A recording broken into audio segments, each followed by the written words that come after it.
उसके बाद हम ये समझ पाएंगे कि अगर किसी देश के साथ हम इसको कंपेयर करते हैं तो क्या वो हमारे पर्पस जो भी फीचर्स है वो फॉलो कर रहा है हमारा देश, या दूसरे देश के साथ जिसके साथ हम कंपेयर करें वो उसको फॉलो कर रहा है या नहीं। ठीक है, तो इसका फर्स्ट फीचर हुआ, अगर इसमें फीचर के बारे में बात करेंगे, फीचर्स, तो फर्स्ट फीचर होगा एक रिटन कॉन्स्टिट्यूशन होगा। एक रिटन कॉन्स्टिट्यूशन होगा, इसमें इंपॉर्टेंट पॉइंट है कि रिटन कॉन्स्टिट्यूशन होगा। जैसे मैंने कहा कि पावर शेयरिंग किस आधार पे होता है, तो एक रिटन कॉन्स्टिट्यूशन के आधार पे होता है। तो इसका मेन पॉइंट है कि रिटन कॉन्स्टिट्यूशन होना चाहिए। जैसे अगर आप स्कूल में पढ़ने आते हैं, ठीक है, और आपके पास एक रिटन टाइम टेबल नहीं होगा कि आपको इस टाइम पे आपको विद्यालय आना है, इस टाइम पे आपको स्कूल ज्वाइन करना है, इस टाइम पे आपका प्रेयर होगा, तो आप ये बताइए कि कोई एक सिस्टमेटिक सिस्टम होगा? आप किसी के प्रति जवाबदेही या आपके प्रति कोई जवाबदेही होगा? उस जवाबदेही को तय करने के लिए हमें एक रिटन सिस्टम का, एक रिटन कॉन्स्टिट्यूशन का जरूरी होना होता है। उसीलिए हमारा फेडरल सिस्टम में सबसे पहला और इम्पॉर्टेंट पॉइंट है कि फेडरल सिस्टम का अगर फीचर्स कोई है तो पहला है कि रिटन कॉन्स्टिट्यूशन होना चाहिए। उसके बाद दूसरा, partition of the legislative and executive authorities between the centre and the units by the constitution. एक लेजिस्लेटिव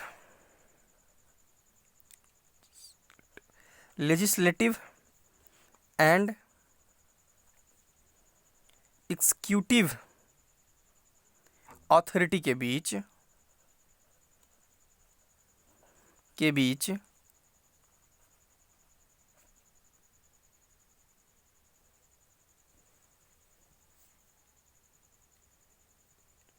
इनके बीच भी एक कॉन्स्टिट्यूशन होना चाहिए, एक रूल होना चाहिए जो इनको एक सिंपल वे, एक नॉर्मल वे में चला सके, इनको एक वे दिखा सके कि आप इस वे में, एक हमारे जो लेजिस्लेटिव है, हमारे जो एग्जीक्यूटिव्स है, उनके पास जो अथॉरिटी दिया हुआ है उसका भी एक रिटन कॉन्स्टिट्यूशन होना चाहिए। उसके बाद तीसरा इंपॉर्टेंट पॉइंट क्या है कि इंडिपेंडेंस जुडिशरी होनी चाहिए। हमारे पास इंडिपेंडेंस जुडिशरी होनी चाहिए, इंडिपेंडेंस।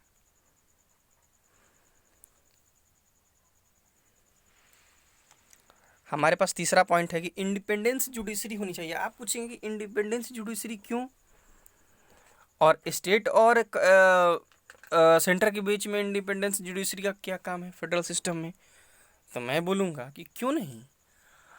अगर ऐसे कोई विवाद, ऐसे कोई मामले अगर सिस्टम में जो एक राज्य और एक केंद्र की सरकारें उसको कंप्लीट नहीं कर पा रही हैं, तो हम उसको कहाँ लेके जाएंगे?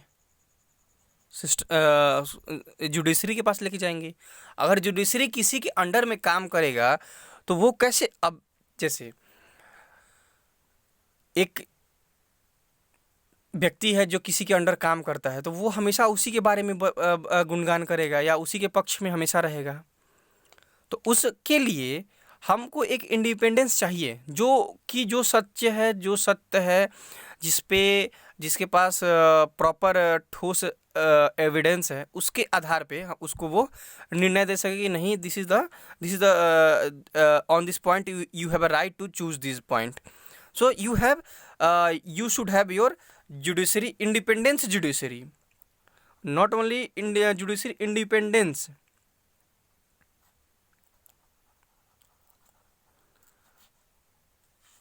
जिसमें इसका क्या काम है?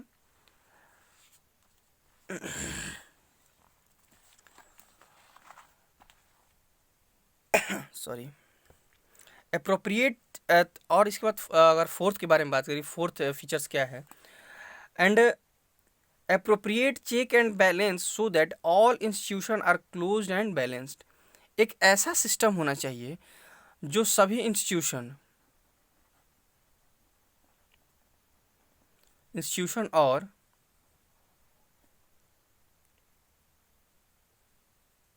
इंस्टीट्यूशन के बीच बैलेंस बना के रखे, बैलेंस रखे।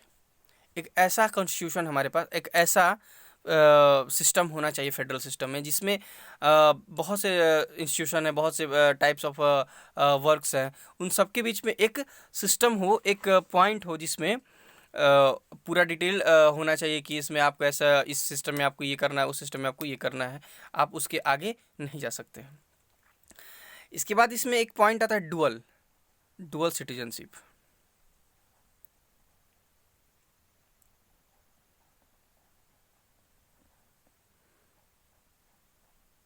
आप पूछेंगे सर यहाँ पे क्रॉस आपने क्यों कर दिया, तो मैं बताता हूँ। डुअल सिटीजनशिप का मतलब ये होता है कि दोहरी नागरिकता, मतलब दोहरी नागरिकता, जैसे यहाँ पे सबसे important example USA has 50 states. आप अगर यूएसए के नागरिक हैं, if you are citizen of USA, then you have a citizenship of USA, you have a citizenship of USA, and you have a citizenship of whose state from you are belongs। जैसे आप USA के नागरिक हैं और अगर आप California से belong करते हैं तो आप वहाँ के भी नागरिक माने जाएंगे। लेकिन भारत में ऐसा नहीं है। इंडिया में आप सिर्फ इंडिया के नागरिक हैं, सिर्फ इंडिया के citizen. You are only the citizen of India, not the citizen of any state. Here is a not a property of Indian federal system. तो यहाँ पे एक क्वेश्चन आप हमसे ये बोल सकते हैं कि सर, जब आप बोल रहे हैं कि फीचर्स ये डुअल सिस्टम में है, डुअल सिटीजनशिप में है, तो सब सिस्टम फॉलो करना चाहिए, या it is a possibility, but यहाँ पे ये फॉलो नहीं करता है। इसीलिए इंडिया को कहा जाता है कि Indian federal system is not truly federal in nature. ये पूर्णतः फेडरल नहीं है, ट्रूली फेडरल इन नेचर नहीं है। ठीक है, इसके लिए इस पे अभी और डिस्कस हम करेंगे। उसके बाद एक आता है कि बाइकैमरलिज्म।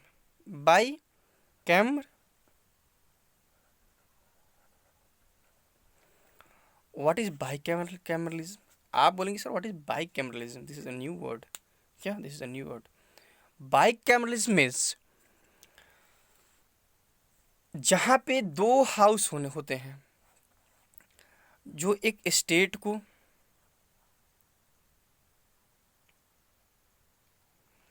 यहाँ पे इसको टू हाउसेस होते हैं, टू हाउस, जो एक स्टेट को और एक नेशन को रिप्रेजेंट करता है।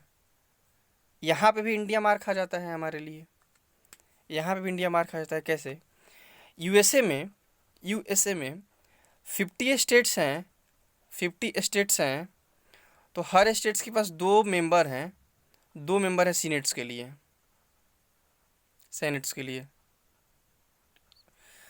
हर स्टेट के पास 2 मेंबर हैं उसके हाउस को रिप्रेजेंट करने के लिए।